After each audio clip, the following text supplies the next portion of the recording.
Hello and welcome to episode 156 of the Thinking LSAT podcast. In Los Angeles, I am Nathan Fox. With me in Vienna, Virginia, Ben Olson. Ben, how you been doing since New York City? Doing great, actually. It's extraordinarily hot over here, and I only mention that because although I'm trying to avoid commenting on the weather, as you know, I just ran to talk to my kids before we started recording so that they would at least be somewhat quiet while we were talking.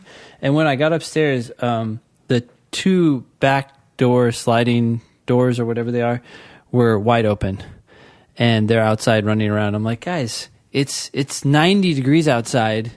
No wonder the AC is like chugging away, trying to make the house 72 or whatever. It's having Dude, trouble. You're just doing your part to combat global warming. You're trying to air condition the outside.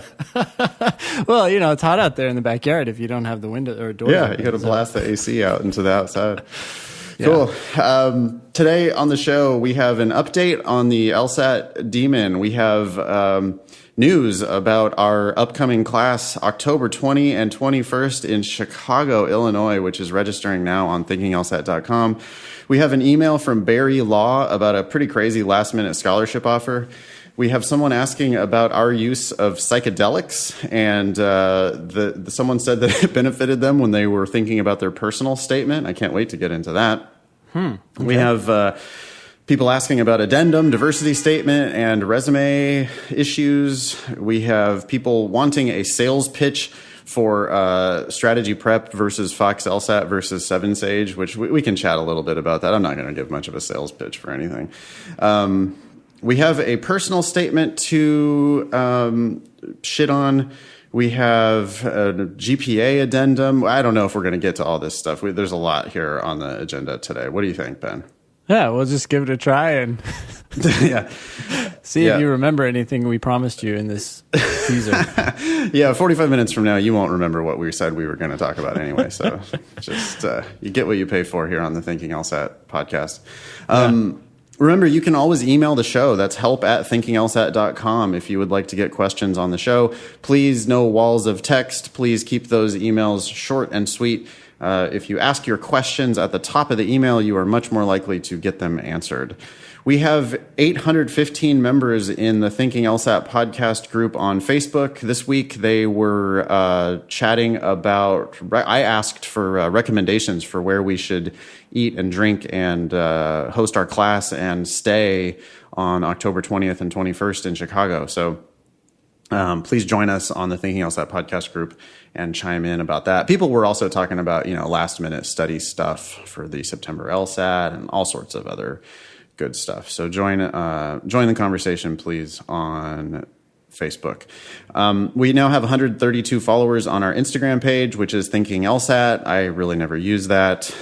We have 35 patrons on Patreon who are now donating $160 every month to the show, which defrays 16% of our monthly expenses. Thank you very much. We have 325 ratings and 87 reviews on iTunes. We really appreciate your sharing your thoughts, feedback about the show, even when you want to shit on us. That's fine. Don't care. Go to iTunes and tell us what you think. Please do us a favor, though, and hook us up with your pre-law society. The email address for that is podcast@thinkinglsat.com. And you could hook us up with your advisors and your associations that you belong to, and we can then share useful resources and invitations to events and that type of stuff. Instead of, the garbage that they are currently getting spammed with from Kaplan, they can start to get some actual real help from us here at Thinking LSAT. We now have a LinkedIn group, Thinking LSAT podcast on LinkedIn, and are we still looking for a volunteer moderator for that, Ben? Oh, we are, I think. Yeah. Okay.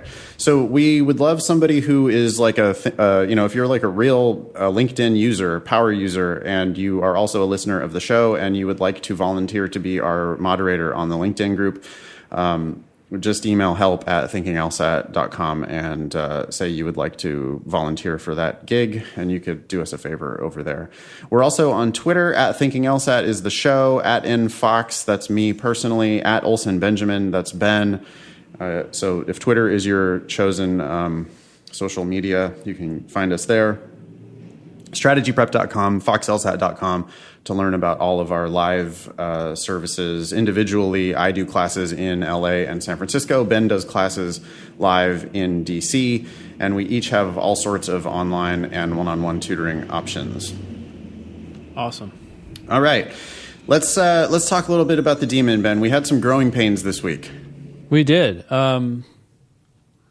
There are features that are working, and there are features that are not working, and we're trying to figure out how to get those fixed. We do have a plan, and we are fixing them, and we appreciate everyone's feedback.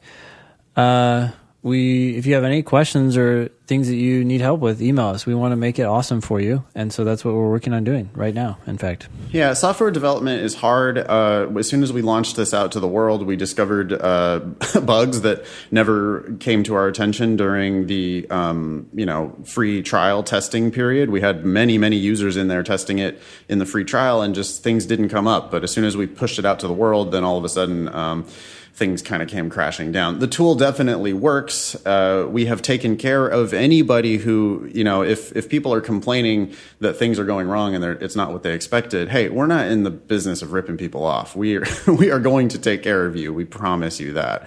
So email help@thinkinglsat.com if there's anything that you're not happy with, and we promise we will take care of you. But that tool exists, and it is very useful for some people, and it's at thinkinglsat.com or lsatdemon.com, huh? Yeah, lsatdemon.com, and you can use it whenever you're on the go. That's mainly who we're targeting, is people who want to study when they're on the metro or whatever, and at home, but yeah. Yep. On the toilet? Yes. 100%. You can get back some time that you're spending doing other things, and sneak in some LSAT questions.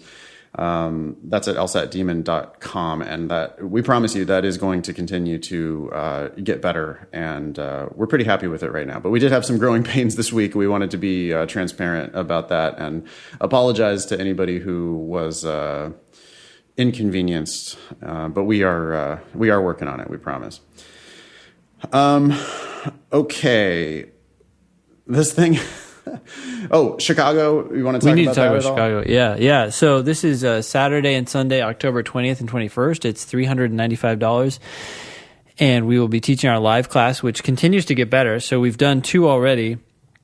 I feel like they both went very, very well. So I'm excited to do another one. But at the same time, each time we meet, we have just slightly different ideas on how we could do it differently and add to the class. This last time, one of your former students came and talked to everybody about law school and legal practice, and I feel like that added a component to it that we didn't have before. We have a special guest coming next time. Yeah, in Chicago, Anne Levine is going to be there in person on Sunday. So she's a great presenter, huh? She's great in front of the crowd. She is great in front of the crowd. She came right before going up to New York. She came to my live class, and we had about 80, 90 people there, and she did a great job. I mean, she ripped into people's personal statements who had submitted them. Oh, wow. And in front of that group, that took a lot of courage on their part, but it was really helpful feedback at the same time. That's amazing. So yeah, October 20th and 21st, we will both be arriving on Friday at the latest. And so we'll do our usual drinking LSAT social gathering on Friday night, maybe also Saturday night. Those are always fun to hang out with listeners and students. And really looking forward to it. You know what else is going to be exciting potentially, Ben, is I don't know if you follow baseball really much at all. I know you're a big Washington Nationals fan / Walgreens fan, but the Cubs are in it, and it's going to be like games 6 and 7 of the National League Championship Series if the Cubs are still in it, and that could be really exciting to be in Chicago while the Cubs are making another playoff run. So, okay. I mean, of course, that's only games 6 and 7 of the NLCS, so that's only if the series goes that long, and only if the Cubs are still in it. But they've been really good lately, and they're definitely looks like they're going to win their division. So, good. Odds are good that it'll be baseball time in the fall in Chicago. So I don't think we're going to probably get to a Cubs game. Those will be awful expensive if they're happening. But watching them on TV could be pretty fun. Yeah. Baseball's basically my only spectator sport, so it's sometimes fun to check out a baseball game. Yeah, I should introduce you to my best friend growing up. You guys seem kind of similar. He's, I think he's in LA too. I should know that. Oh. But he is touring the country right now, going to every baseball stadium. Oh, no shit. Yeah. Oh, that's fun. Yeah. Cool. Yeah, I'd love to meet him. Sure. I don't get to a lot of baseball games. I know I never like watch it on TV really because it's just so slow. But it's fun to get to a game and drink a beer, and hang out. And it's Chicago is such a cool town, period. But it's also an awesome baseball town. So I would be excited to go find a bar and watch a game if the Cubs were playing. Yeah. Cool. This email from Barry Law, we're trying to get through some content today, so I'm just going to dive right into it. Graham sent this in. It was, hey, you know what? We're like getting this. Sarah's doing an awesome job, by the way, of curating our agenda. So I think the show's going to get a lot better because of that. Because this is now like a little more recent. This is from Friday, August 24th. Graham got this email that says, Dear Graham, based on your academic credentials, you may be eligible for a 95% scholarship for law school this fall 2018. Whoa. Then check out this weaselly language here. If you are interested in spring 2019, 100% of the class will get a financial award. You may also qualify for additional funds, such as grants, depending on your specific needs. We are also accepting the July 2018 LSAT score for fall 2018 applications. We have seats available with a remainder of at least 95% off the tuition for each seat. Wow. So that you're talking about the Weasley language is it's talking about 95% scholarship and then shifting and talking about 100% of the class will get a financial reward, and which Graham could be misinterpreted zero. that. I mean, right. very little. Yeah. Graham, in his email above, he clearly misinterpreted that to mean 95% off in the fall and then 100% full tuition in the spring. But that's not what that says. It says 100% of the class will get a financial award, which might be 10%. Yeah, $10. Here, look. Yeah, go buy lunch on us. It's also just a terribly written email. I mean, it's so hard to follow it and just so clunky. I mean, I'm not going to name whoever wrote this, but what does this even mean? If you are interested in spring 2019, law school doesn't start until the fall of 2019. Do they have like an early start program or a late start date? Like if you're interested in starting in spring of 2019, I guess. Or does it mean if you're interested in continuing? Like. If you might want to go one semester and then not continue. The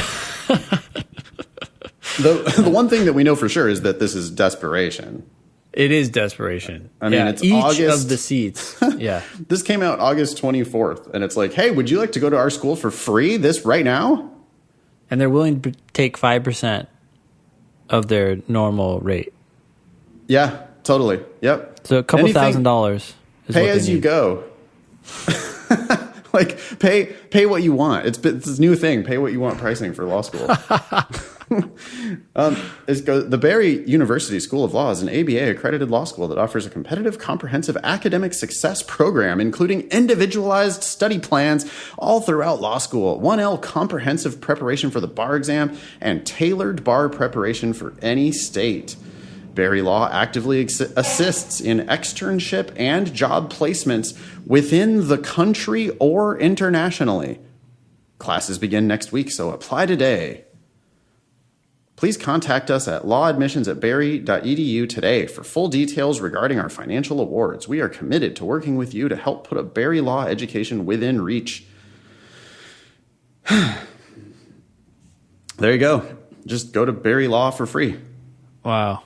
That just reeks of desperation. Yeah, that is like, we might not be here after a year, but if you want to come for free, you can. So that's cool. Yeah. Anyway. What's Graham's question, or is it just like... No, Graham just wanted to share it. Graham was just like, hey, look. Graham also... Let me see if this is true. Hold on. This is really funny. The thing he said about the 509 being blurry. Oh, yeah. He was doing it on his phone, so this it's probably not true. That would be hilarious, though. Wait, the link didn't work for me. Oh, here it is. No, it's fine. ABA 509. Oh, yeah, no, it's perfect. Now that I've got the 509 up. All right, Graham, now we have to go after you. 75th percentile, 151. 25th percentile, 145. Ooh, yikes. They got 1,500 offers last year. 1,500 applications, and they admitted over half of those. So they admitted 821 students, and only 237 matriculated. GPA percentiles go from 2.69 to 3.28. Full-time tuition, 35 grand. Scholarships, 84% of them last year getting scholarships. Of those, 6% were getting full tuition or more than full tuition. 26% were getting half to full tuition. And I just cannot believe that bar passage rate is not on the 509 anymore. So embarrassing. Well, who needs to know that? Yeah. What's that have to do with it? What's that have to do with anything? Okay. Anyway, moving on. That does not look like a great law school to attend, and that is going to be very speculative. If you're not paying, then okay. But if you're paying to go to that school, boy, think about how desperate they are right now for students, and consider whether that's something that you really want to do.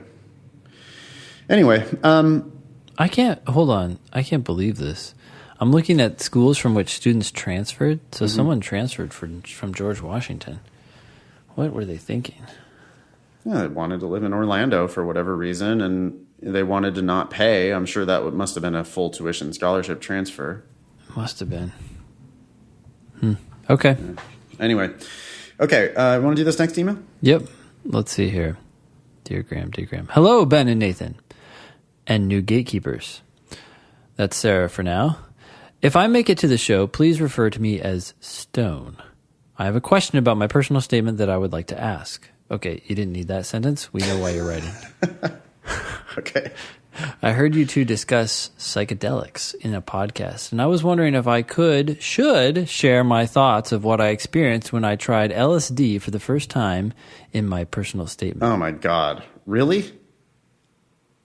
Okay. I misinterpreted what this was going to be about. I thought it was going to be somebody doing some psychedelics and then having epiphanies about what they should write about on their personal statement. But I'm going to tell you right now, no, you should not talk about LSD on your personal statement. Are you fucking kidding me? Is this a legit email? Stone might be trolling us here. Sarah, you're going to have to look at this more carefully. The psychedelic really gave me some great introspect. Okay. Keep going. And retrospect on the importance of the law and to the importance of adding to what we define as justice in a contemporary society.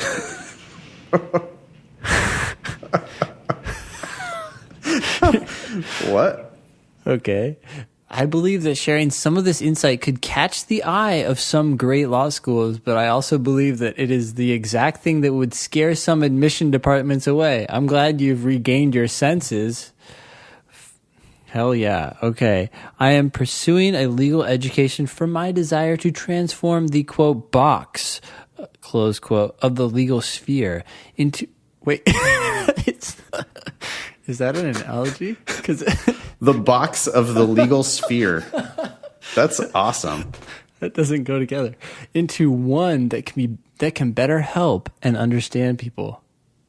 Good luck with that. That makes no sense. This makes no sense. The psychedelic really gave me some great introspect and retrospect on the importance of the law and to the importance of adding to what we define as justice in a contemporary society. That makes no sense. I'm sorry, but that is nonsensical. Wait. It could catch the eye of some great law schools. No, none of them. Okay. If you two have any advice for me, it would be greatly appreciated! Exclamation point. Thank you so much for doing what you do every day and keep up the great content! Exclamation point. Can't wait to tune in on the next episode. Stone. don't write this in your personal statement. 50% fake. 50%. I put even money on whether this is real or not. Yeah. If it's real, I'm glad that you had some good epiphanies on acid. I am a big believer in psychedelic drugs. It's been like 10 years since I've done any psychedelics at all, but I have successfully done psilocybin mushrooms and LSD many times, and has done nothing but good things for me. I 100% believe in it. If you say that in your personal statement, you are an idiot. Are you kidding me? That's like just, you don't. For one, it's a federal crime. I mean, maybe it's not a federal crime to do it, but it's certainly a crime to possess it. Well, you have to possess it to do it. It would be an unbelievably huge lack of judgment to put that in your personal statement, and you would automatically get denied at every law school. I mean, oh yeah, no way. If your other credentials were Barry would take them. Yeah, Barry wouldn't even read it. Barry would just be like, can you be here? We have empty seats. We need bodies. And I could even like conceive of a 1 in a 10,000 shot at. If your like resume and your LSAT score and your transcript and everything is so sterling, then I think it might be possible to get away with it. But based on the sentences here, you're not the one who can pull this off. So there are 3 groups that applicants generally get put into, right? They get into the presumptive admit, the presumptive deny, and then the group that's going to send your application to the committee for further review. And presumptive admit means that your numbers are good enough that they're presumably going to admit you unless your numbers are so good that they don't want to hurt their yield, or you've done something so stupid that despite your numbers, they're not going to admit you. This is the kind of applicant that you're looking at, Stone. You're going to become this applicant who maybe was put into the presumptive admit category for a school, and then they decided to look at your application to make sure they're not making some big mistake, and they say, whoops, I don't know why we would accept Stone. Yep, there are certain students who you have such great numbers that they want to admit you. I always say this: they want to admit you, and they check your like personal statement and your letters of recommendation just to make sure you're not a crazy person. Yeah. This is the one that if you wrote that stuff, they would be like, whoa, dodged a bullet there. Yeah. Do not do this. Okay, thanks. Next one. Yep. Hello. And thanks, Stone, for writing in if that was a real question.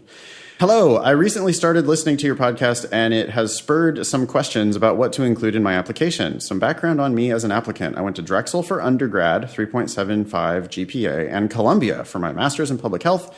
I have 4 years of research experience, including publications and professional presentations. I'm currently in an LSAT prep course with a starting score of a 158 without any prep. So I think I can bring that up. I am applying to Yale, Harvard, Columbia, NYU, Penn, and Georgetown with hopes of doing health law specifically focused around access to care and reproductive rights. Questions. 1. I was registered for the December 2017 LSAT but withdrew because I was not able to devote time to studying with grad school, a full-time job, and writing my master's thesis. Do I need to write an addendum explaining why there is a withdrawn LSAT? Wait, hold up. If you withdrew, there should be no record of it. Correct. If you withdraw before the test, it's not even on your record at all. So that's a clear no. If you canceled, and by withdraw you mean cancel, then no, you don't need to explain your cancellation either, because it's just one. Right. 2, I have been thinking about including a diversity statement because I am hearing impaired and have a hearing aid. I can't find a lot of information online about diversity statements written about a disability, so I'm not sure how well it will be received or if it's needed at all. What do you think about that? I feel like that is something that could end up being a diversity statement topic. Certainly being hearing impaired is not something that most people go through. And so talking about it could be meaningful. It just depends on what you have to say and how you feel like it's impacted you. Hearing impaired is different than being deaf. So I don't know. It would just depend on how much of it it's affected your life. Yeah, it depends on what you have to say. If you can emphasize that it is going to bring a new, different perspective to the law school classroom, I think they would be willing to entertain that argument. Sure. Keep it short. Keep it, punchy. 3, I was advised to include any work experience that may be relevant to a legal career on my resume. I was a research assistant in a psychology lab as a freshman with a focus on juvenile delinquency intervention and assessment. But since I have had more meaningful research experience as a coordinator and now manager, since I have had more meaningful research experience as a coordinator and now manager, the assistant position has been bumped off. It didn't seem meaningful to include a position where I really only entered data and did quick quality checks on data, but I have been recommended otherwise. Thoughts on leaving it off versus adding it back on? This is confused for a lot of different reasons. One, we're not just putting things on our resume that are relevant to a legal career. We're putting things on our resume that show that we've worked hard, whether that's relevant to law or not. In fact, a lot of people are going to have things on their resume that have nothing to do with the law. But if it's something that you did in college or after college, include it in your resume to show how busy you were, at the very least, and to show that you work hard and how your work experience may have affected your GPA. If you show that you worked 20 hours a week in college, bussing tables, who gives a shit that it doesn't have anything to do with the law? The fact is that you did that while you were in college and you still pulled out a 3.8. That's awesome. So whether or not you include something on your resume is not really a question. We're going to include it all unless it makes you look bad. And nothing, hopefully, should make you look bad. If it does, take it off. But I can't think of things right now. Yeah, lawyers are the hardest workers in the world. So hard work, by definition, is relevant to a legal career. Yep. So yeah, I don't see why you would leave that off. And include the hours that you worked per week, so you can start to show how much time was spent working outside of school. Perfect. Okay. Thank you, Molly. Next one. Yep. Who wants $1,000? That's the subject line. Okay. Depends. Yeah. What are you saying here? Ben and Nathan, feel free to use my name. Okay. I've listened to almost 40 of the podcasts, and I've come away convinced that prioritizing accuracy over speed or pacing is the way to go. Yeah, okay. You do want to prioritize accuracy. As a former college basketball player, it makes perfect sense. What? Oh, yeah, apparently I can't read. As a former college baseball player, it makes sense, it makes perfect sense to maximize each at-bat rather than guessing in the hopes that you get lucky with the next one. Okay. Nathan, I think you are dead on that no one should pay for law school, but I was convinced not by the financial argument, but by the competition argument. If you pay, you're essentially a late round draft pick. It's going to be harder to succeed, period. So I definitely see the value of getting just one more point. However, I'm stuck. I have no issue dropping $1,000 on an online program, but which program?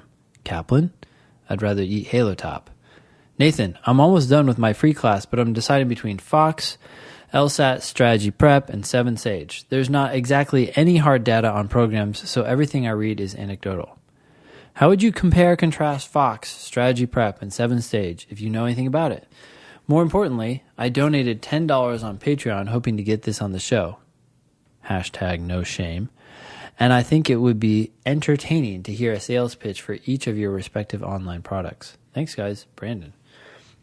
We get emails like this every now and then. It seems like we say the same thing. Take both of our free classes and see which style of learning you like best and do the one that's best for you. We're very similar, but I don't know. Someone might like your yelling more than my non-yelling. Yeah, it's right. No, that's exactly right. I mean, for some people, I am the guy who can best get these concepts into your brain. For other people, Ben is the guy who can best get these concepts into your brain. if you are a listener of the show and if you enjoy our shit, then I think you want to go with one or the other of us. 7 Sage is a very different format. It's like not classroom teaching, right? It's not like a person. No. And I can't endorse their methods. Like I just can't endorse the ways that they talk about the test. I don't buy their explanations. Mm-hmm. So there's lots of smart people out there doing lots of different LSAT products, and you just got to find a teacher who seems like they are getting through to you. Yeah. And we have the free classes are there for a reason so that you can figure that out. It's not like, I don't know why a sales pitch is now going to get you over the edge after you've already done the free classes. Yeah. I don't know. Sorry if that's disappointing, Brandon.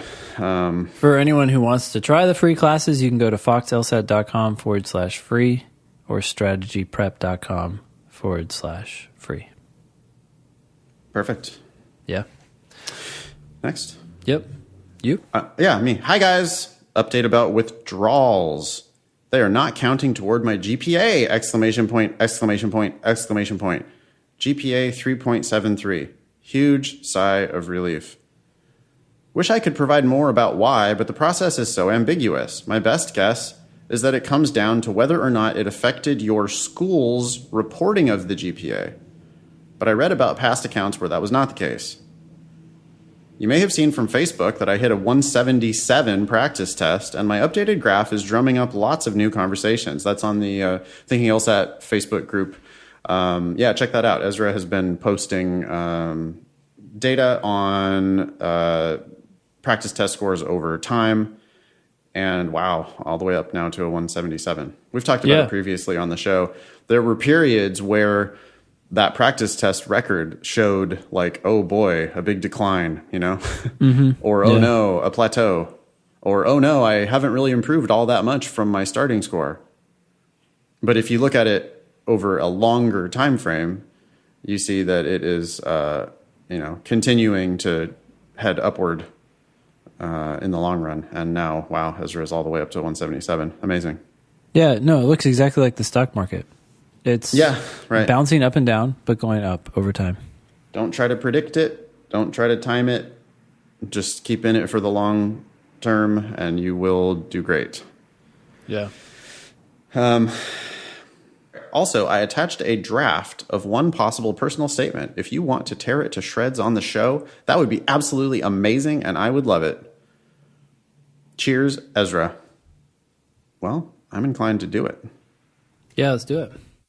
Dropped off with my 2 heavy duffel bags, comma. I stood in front of a sign that read, and then there's a whole bunch of like kanji symbols. Yeah. Chinese characters. Is it Chinese character? I don't know. Is it right to say kanji or no? Well, I don't know. I know in Japanese it says that it's kanji, but I don't know what they call it in Chinese. And that's Chinese, not Japanese characters? I'm pretty sure because I don't see any Japanese characters in the mix there, which suggests to me it's Chinese. Hey, this is a potential tattoo for you.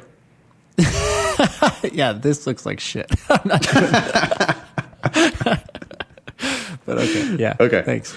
Okay, so I stood in front of a sign that read, and there's a whole bunch of symbols. Okay. And I'm already like kind of like turned off by that. I am irritated by it, yeah. And I hoped I was at the location of my new apartment. You know, so like Anne said something in class one time that really hit me. She was in my class in San Francisco visiting, and she said they need to be learning something new about you from the very first sentence. Mm-hmm. And you know, what did they learn from that sentence, Ezra? They learned that you have been to China. Mm-hmm. Maybe. If they know what that is. Or they learned that you've been to Chinatown. Yeah. Or they learned that you've been potentially to Japan or Taiwan or some other place that has shit that we can't read. Mm-hmm. They've learned that you, like, thought it was a good idea to put something unreadable in the first sentence of your personal statement. Mm-hmm. That is literally unreadable. I don't know that you want to put a literally unreadable thing in the first sentence of your personal statement.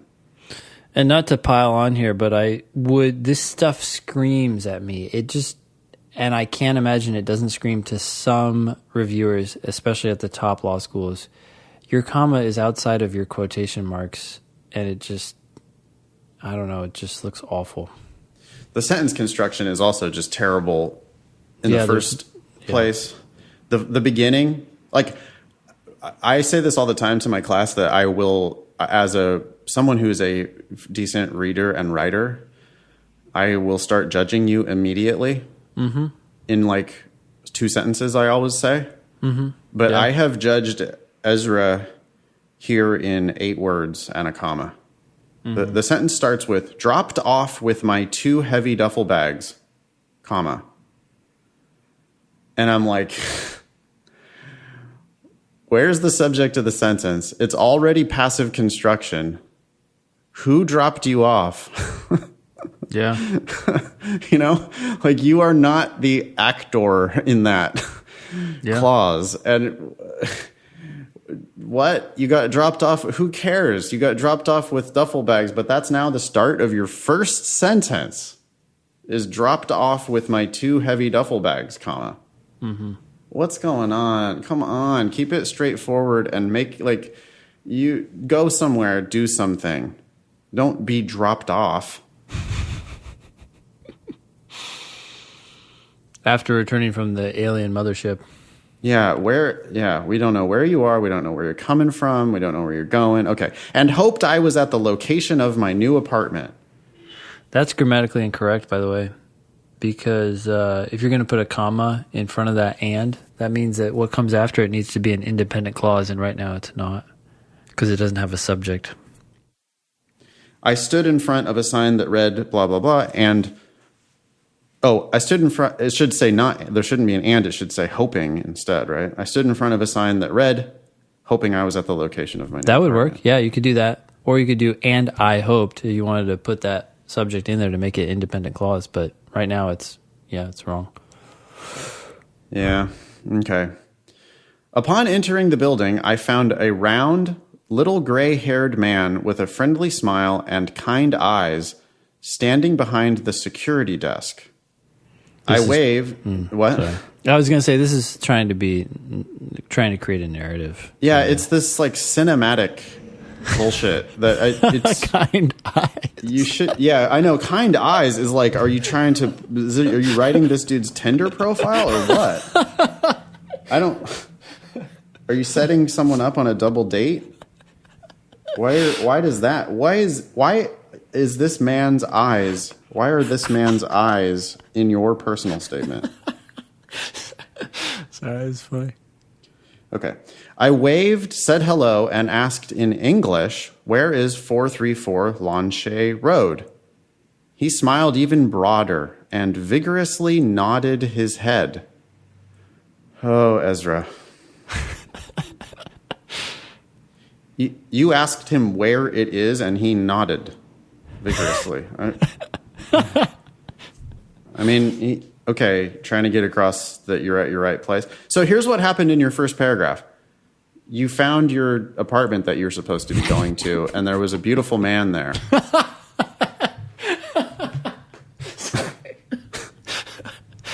This is your personal statement for law school.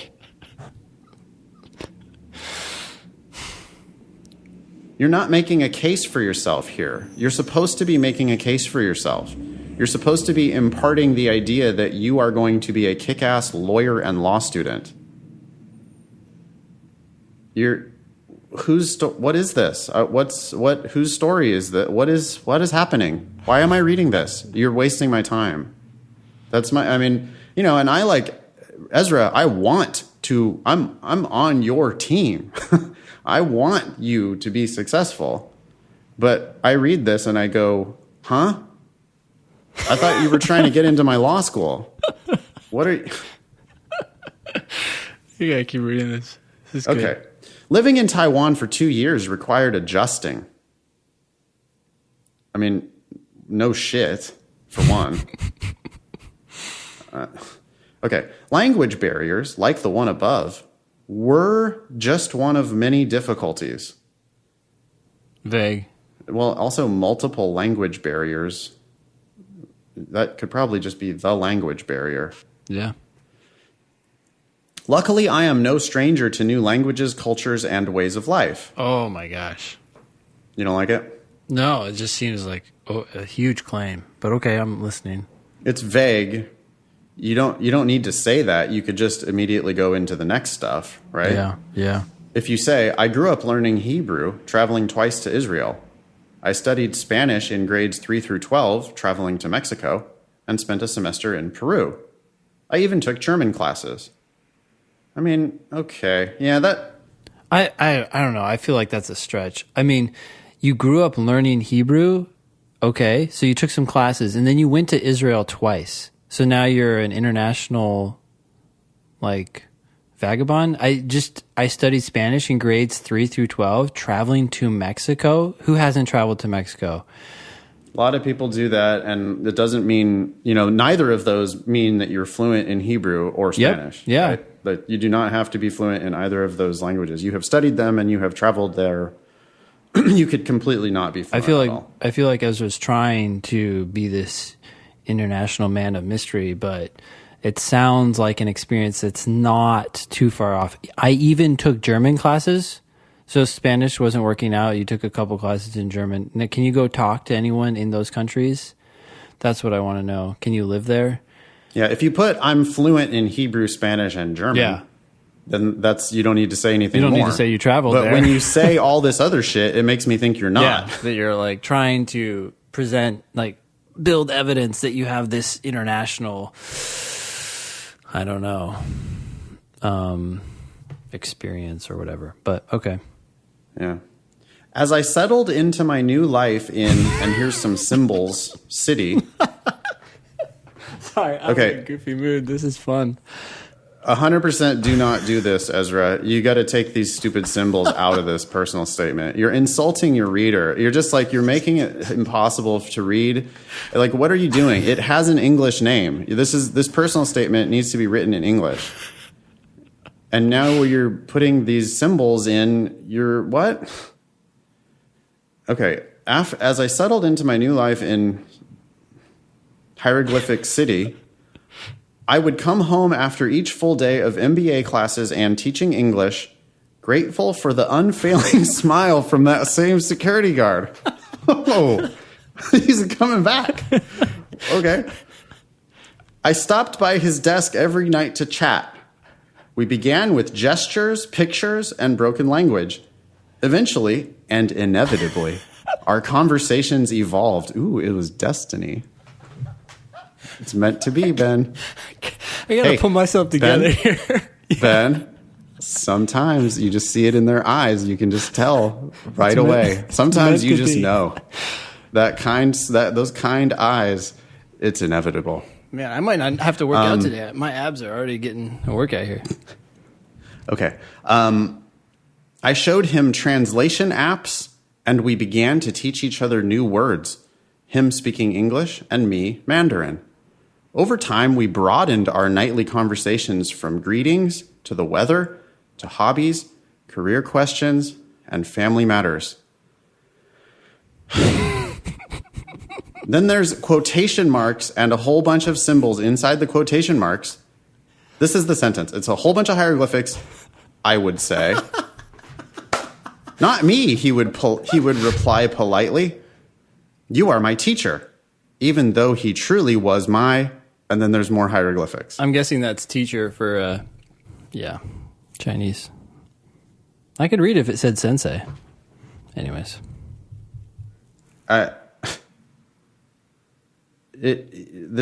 Wow.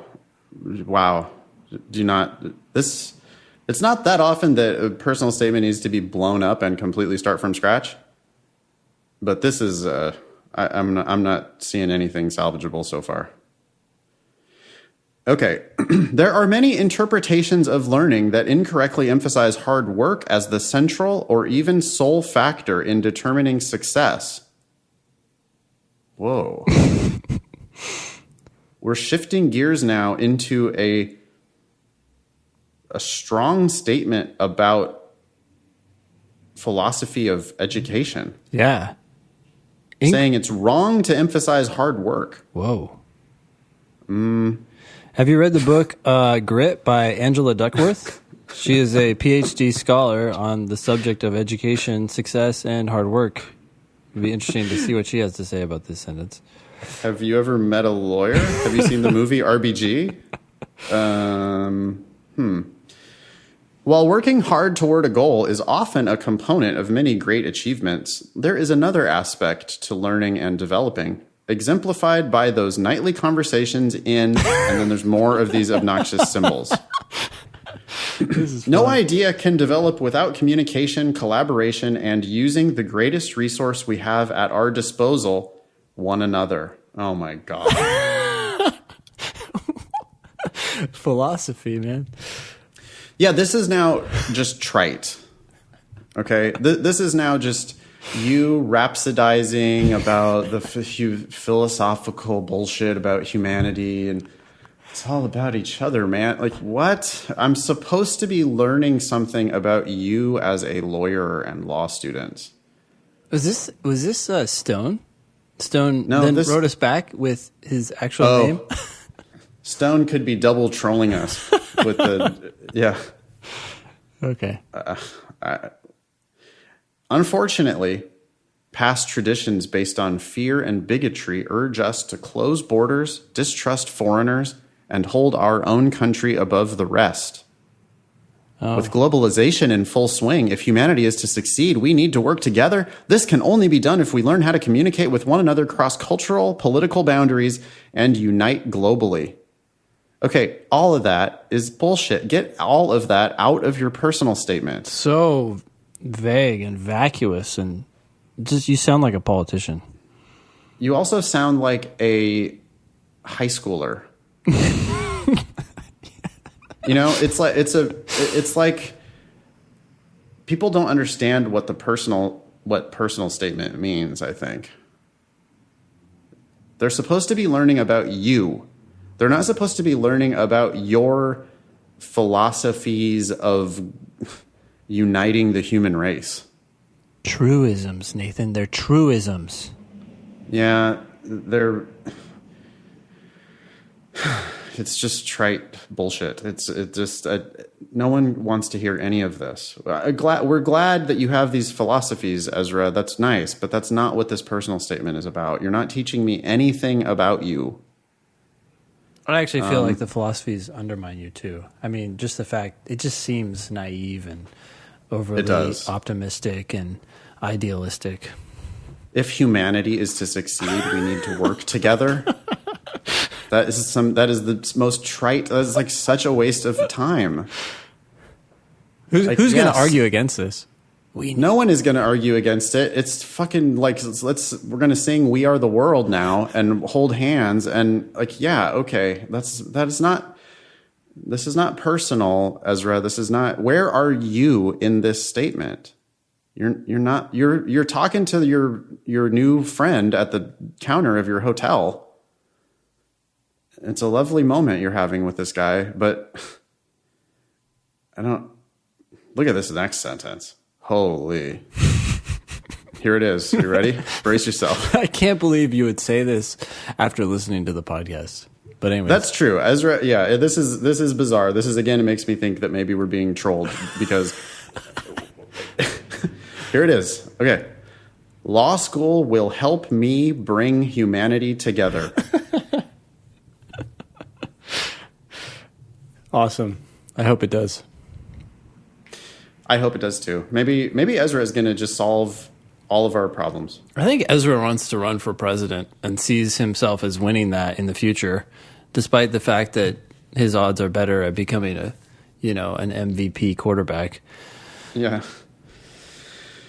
Whether canvassing in Spanish for progressive politics, writing an honors thesis on the Palestinian-Israeli conflict, working in the office of the first African-American New York State Assemblywoman, captaining a dragon boat team of 20-plus nationalities, teaching English abroad, or scheduling foreclosure prevention loans in Mandarin, I know that I can be an asset in helping unify a world that we too often forget is extremely diverse. What? Oh my gosh. That is quite a sentence. Okay, so it feels like you're trying so hard to say, look how amazing I am. I've done 300 million things. All of these things, if you've actually done them, which apparently Splitty did, need to be in your resume. And the last part of the sentence is useless and pointless. So everything after the semicolon, yeah, which is an incorrect semicolon because everything before the semicolon is actually not a sentence. Yeah. The stuff after the semicolon there is a sentence, but the first part started with whether and didn't complete a sentence. I need to find a pencil. I'm going to stick it in my eye here.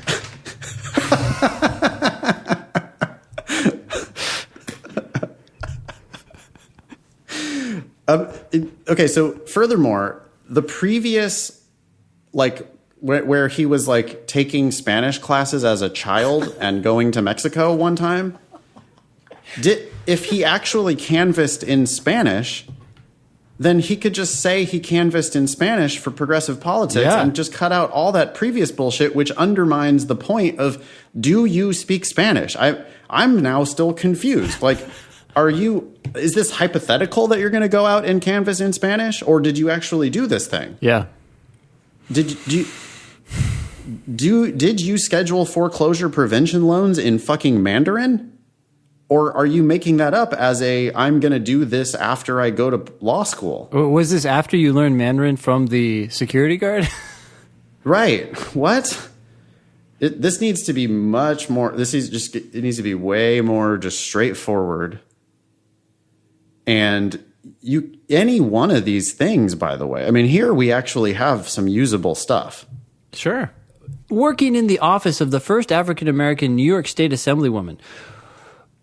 What did you do there? And not even 5 things. I want to know one thing that was interesting, and you could write about that alone by itself. Or how about captaining a dragon boat team of 120 plus nationalities? What happened there? How did you lead this group, and what was it for? I mean, yeah, there's so many things here. If these are real. Pick one of these and just write your entire personal statement about that and tell me a story that shows some of your intangible qualities. Yep. And all this shit all these other things can get moved to the personal state or to the resume. Mm-hmm. Your nice romance that you're having with the security guard, I don't understand how that's really that relevant. Like, you made a friend who spoke a different language. That's nice, but I don't.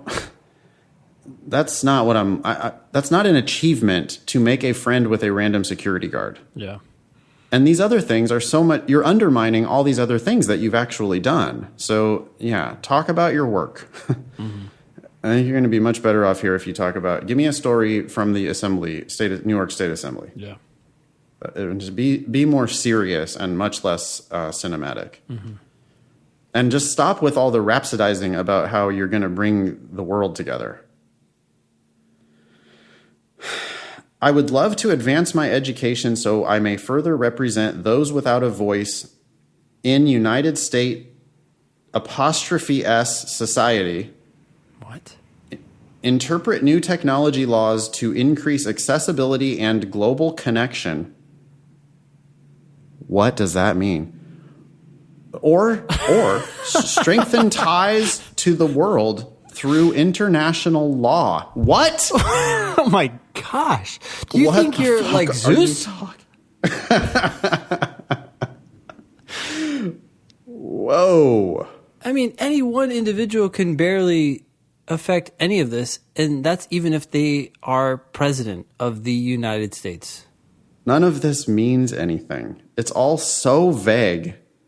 You're going to interpret new technology laws to increase accessibility and global connection. Oh my gosh. Wait, you're going to be an interpreter or you're going to be a judge? What does that mean? I don't know.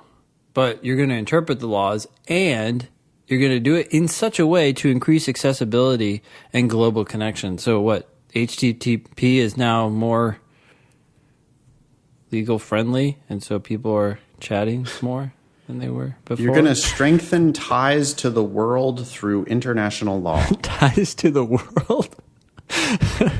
The world is tied to what? I don't know that international law is meant to strengthen tie. What? International law is actually, in my opinion, nothing. I mean, there is international law, but it's not written down, and it's all subject to norms, and it's just a completely vague, ambiguous area of the world that, yeah, a few people work in, but I don't know. Anyways, this is bizarre. With a legal education, I can use the skills I learned to help the citizens of the United States tell the global community in multiple languages, you are not alone. We will not give up on the world. This was, Ezra, you need to go into politics. You'd fit right in.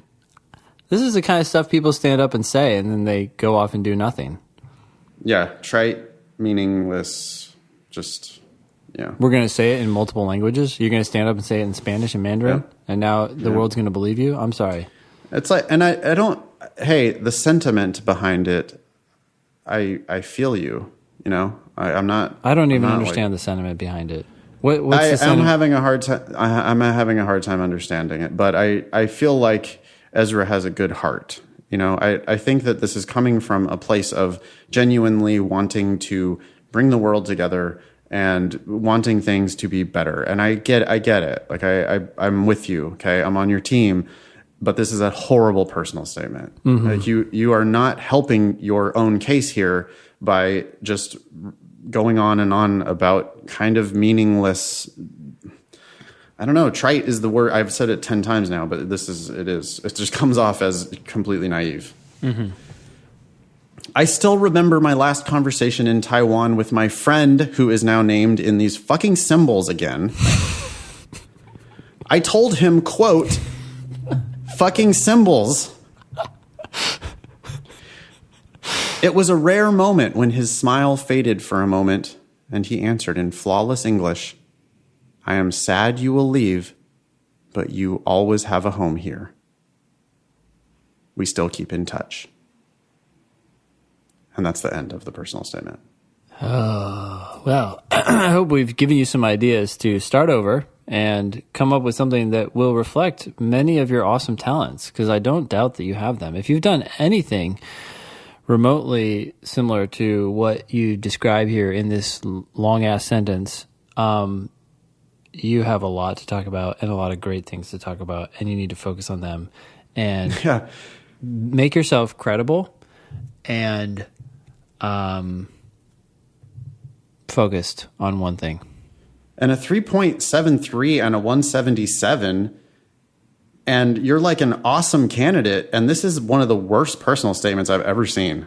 I got to be honest. Yeah. I mean, it's just like, it is all over the place. The thing with the symbols, you 100% cannot do that. I don't care about your security guard friend. You've built the whole personal statement around someone who had nice eyes. There's so much just, like going nowhere editorialization about the world. Yeah, cut all of that out. Don't talk about the world, bringing people together, even helping people who are unrepresented, unless you never say any of that. Yeah. Yeah. And if you have done that, then you can talk about doing it. But that's it. Yeah, don't talk about your plans to do that. Talk about what you've done. Right. And that's it. So this is definitely blow it up and start from scratch and pick one of these things. I would say being in the Assembly, New York State Assembly, working for the first African-American New York State Assemblywoman. Sounds great. Yeah, and by the way, by saying that, you don't ever need to use the words progressive, which I think you used once, and then you said something else to like allude to your liberal-leaning mentality, which is fine, but you don't need to say that. You worked in this office. That's all being told by the facts. There are so many things that are conveyed if you just tell a story and stop editorializing. It doesn't make you different or interesting either. I mean, most young people are like probably leaning progressive. Yeah. So you're not like really making yourself sound really different or interesting by going off about your like progressive ideals. Yep.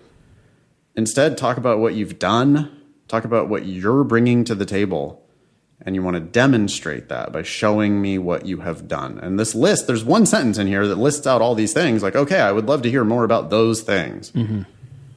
And that's all I want to hear about. So Ezra, back to the drawing board. Thanks for writing in, and thanks for continuing to post on the Facebook group and be a strong supporter of the show. I hope you're not like too offended, but you did say, I'll go back and read it, if you want to tear it to shreds.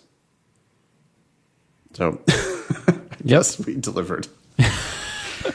Thank you. All right. It was entertaining. I think you got it. It was entertaining. That was a good time. I think you have to go, right, Ben? I do. Okay. Awesome. That was episode 156 of the Thinking LSAT podcast. Thanks all y'all for listening. It's been nice knowing you. Don't pay for law school.